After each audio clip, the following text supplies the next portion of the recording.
जय जोहार संगवारी हो। मैं वापन के संग ललिता चक्रधारी और वापन देखा तो न्यूज प्लस 21 चल एक नजर डालथन बिहना के 10 बड़े खबर में। मुख्यमंत्री साय कैबिनेट के चौथा बैठक आज हो ही ले सकत है कई अहम फैसला। छत्तीसगढ़ में 65,000 बस ट्रक ड्राइवर के हड़ताल कहीं सरकार है ट्रांसपोर्टर मन ले बात करिस हमन ले नहीं हिट एंड रन कानून वापस ले। छत्तीसगढ़ में 22 जनवरी के छुट्टी के मांग मंत्री बृजमोहन अग्रवाल हा मुख्यमंत्री साय ला लिखिन चिट्ठी कहीं स्कूल कॉलेज खलो रहे बंद। हसदेव अरण्य क्षेत्र में पेड़ के कटाई ला लेके छत्तीसगढ़ में सियासत हुई तेज। प्रभावित लोगन मन ले मुलाकात कर सकत है कांग्रेस नेता राहुल गांधी। भारत मालदीव तनाव के बीच लक्षद्वीप में एयरपोर्ट बनाए के तैयारी, सेना के विमान घलो ऑपरेट हुई। प्रधानमंत्री नरेंद्र मोदी वाइब्रेट गुजरात समिट के 10वां संस्करण के उद्घाटन कर ही एमे मुकेश अंबानी, गौतम अडानी संग 34 देश के बिजनेसमैन शामिल हुई।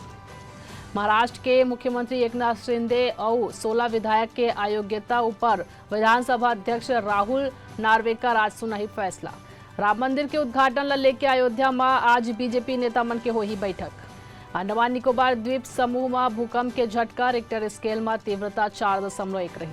हिमाचल प्रदेश में साल के पहली बर्फबारी हुई -8 डिग्री तापमान।